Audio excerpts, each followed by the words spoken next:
क्या अब शादियाँ खतरे में हैं? या आगामी भविष्य में हम अपने हिंदू धर्म में शादियों को होते हुए देखेंगे? भविष्य में ऐसा होगा, ये एक सवाल है कि क्या लोग वाक़ई में शादी जैसे विवाह गठबंधन में बंधेंगे? क्यों ये सवाल आज आपके सामने आ रहा है? क्योंकि आप सब लोग सोशल मीडिया पर अतुल सुभाष नाम के जो व्यक्ति ने आत्महत्या करी है, वो अपनी पत्नी से पीड़ित था। इंडिया का जो जुडिशरी सिस्टम है, उससे वो परेशान था। कोर्टों की तारीख, उसको लीगल रेमेडी कोई नहीं मिल पा रही थी। तो कहीं न कहीं एक कमी है और इस कमी से बचने के लिए हम यंगस्टर्स के अंदर ये प्रबल भावना आगामी समय में देखेंगे कि वो शादी नहीं करना चाहेंगे, लड़के और लड़कियाँ दोनों के दोनों। क्यों ये डिवोर्स का कॉन्सेप्ट या मैरिटल डिस्प्यूट समाज में इतना रैपिडली हमारे हिंदू सनातन धर्म के मानने वाले लोगों के जीवन में आ रहा है? तो सबसे पहली बात तो ये समझिए कि हमारे हिंदू धर्म में डिवोर्स नाम का कॉन्सेप्ट आदिकाल से कभी भी नहीं था।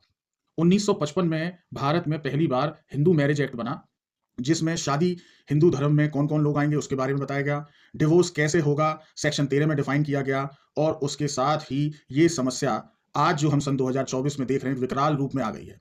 पहले के समय में जो हमारा समाज था उसमें पुरुष लोग काम करने जाते थे, उनका काम था वो धन कमा के लेके आएँ और महिलाओं का काम होता था कि वो घर को सँभालें।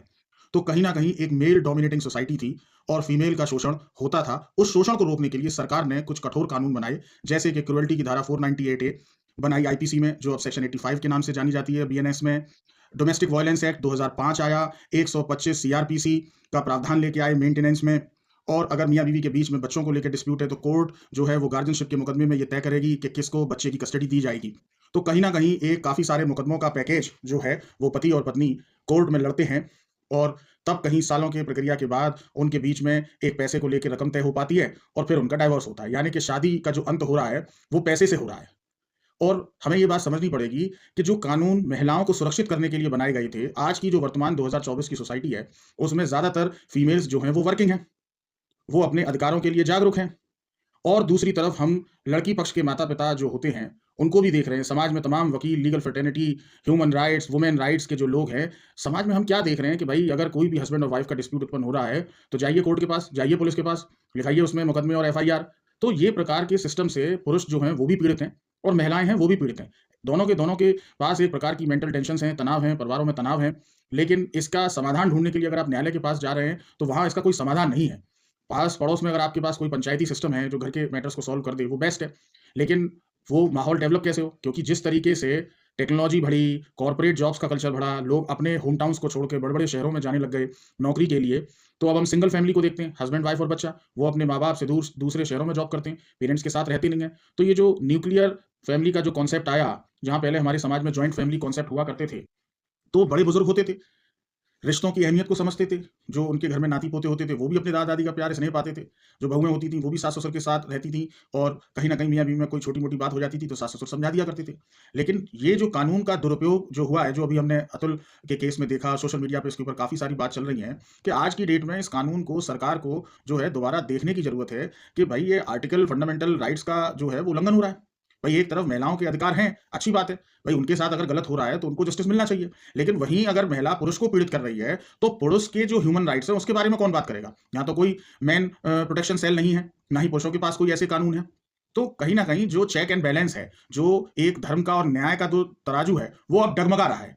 तो हम बहुत सारे आगामी समय में ये चीज़ें देखेंगे कि सरकार इसके ऊपर क्या नए कानूनों में बदलाव करती है। लेकिन जब तक सरकार इसके ऊपर कोई ठोस कदम नहीं उठाती है कि भाई न्याय का तराजू जो है, वो बराबर होना चाहिए पुरुष और महिला के लिए। अगर पुरुष अपराधी है किसी जगह पे, तो वो उसको सज़ा मिल रही है, तो महिला अगर अपराधी है, तो सज़ा उसको भी मिलनी चाहिए। एक पक्षीय फैसला कैसे हो सकता है? अगर इस प्रकार का सिस्टम पर रोक नहीं लगी, तो जो यंग जनरेशन अब पढ़ लिख के नौकरी कर रही है, लड़के हों चाहे लड़कियाँ हों, जहाँ से मैंने बात शुरू करी थी, वो इस शादी रूपी कॉन्सेप्ट को मानेंगे ही नहीं। तो समाज में एक प्रकार का डिसबैलेंस क्रिएट होगा, हमारी संस्कृति विनाश की तरफ बढ़ेगी, एक्स्ट्रा मैरिटल अफेयर्स जो हैं, वो इंक्रीज़ होंगे या फिर समाज में जो सेक्सुअली रिलेशनशिप डेवलप हो रहे हैं, सिर्फ़ उसी के आधार पर वो बढ़ने लगेंगे। तो कहीं न कहीं इससे समाज का नैतिक चरित्र, धर्म का नैतिक चरित्र के ऊपर जो है सवालिया निशान लगने शुरू हो जाएँगे। क्योंकि शादी का जो कॉन्सेप्ट है, वो आदिकाल से हमारे जो धर्म में बनाया गया या किसी भी और धर्म में बनाया गया, वो वंश को आगे बढ़ाने के लिए बनाया गया। एक फैमिली सिस्टम में जीवन को एक तरीके से सिस्टमैटिक तरीके से जीने के लिए बनाया गया। तो अब जब सिस्टम से ही शादी के लोगों को निराशा हो रही है, और शादी में रहने के बाद उनको तमाम तरीके की मानसिक पीड़ाओं से गुजरना पड़ रहा है और फिर इस प्रकार के जो झूठे मुकदमे जो हो जाते हैं और उससे पीड़ित व्यक्ति है, वो पैसे का, समय का नुकसान कर रहा है, उसके करियर, नौकरी, व्यापार पे तमाम तरीके की समस्याएँ उत्पन्न आ रही हैं। तो ये एक प्रकार की डिवोर्स की इंडस्ट्री तैयार हो गई है, जिसमें सभी लोगों की कहीं न कहीं मिली-भगत है। तो फिर लोगों का विश्वास जो यंग जनरेशन है, वो इससे उठेगा। तो ये एक समस्या है पेरेंट्स के लिए आगामी समय में, समाज के लिए, उन सभी रिश्तेदारों के लिए कि भाई फिर कैसे ये समाज एक सही ढंग से चलेगा। हमने आदिकाल में भी देखा है, जब बौद्ध धर्म का भारत में बहुत ज़्यादा विकास हुआ, तो उन्होंने कहा कि भाई शादी ही मत करिए।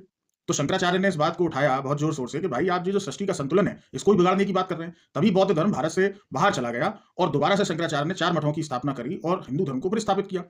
तो जब हमारे देवता शादीशुदा सिस्टम में रहते हैं, उन्हीं को साक्षी मानकर हम विवाह के 7 फेरे लेते हैं। तो आज जब वही चीज़ पर लोगों के अंदर भय व्याप्त होगा, लड़कों के अंदर और लड़कियों के अंदर भी, तो ये समाज में एक भयंकर रूपी कुरीति में आगे परिवर्तित होगा। इसीलिए मेरा निवेदन है सभी समाज के बौद्धिक लोगों से और जो लोग इस वीडियो को देख रहे हैं, माता-पिता से, मेरा आपसे निवेदन है कि इस समस्या को सोचें, महसूस करें और अपने विचार सोशल मीडिया के ऊपर वीडियो बना के प्रकट करें।